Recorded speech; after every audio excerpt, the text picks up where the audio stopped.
তোমার কি হয়েছে আজ? দেখছি মন খারাপ। আসলে আজ ফজরের নামাজটা কাজা হয়ে গেছে, খুব খারাপ লাগছে রে। আহা, আলহামদুলিল্লাহ।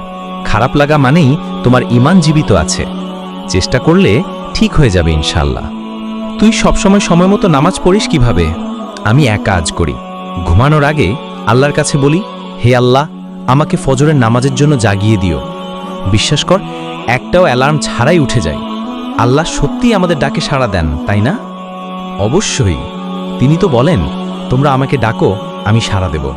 সূরা গাফির আয়াত 60। তাহলে আজ রাতেই আমি দোয়া করব। তুইও আমার জন্য দোয়া করিস, যেন নিয়মিত নামাজি হতে পারি। অবশ্যই ভাই।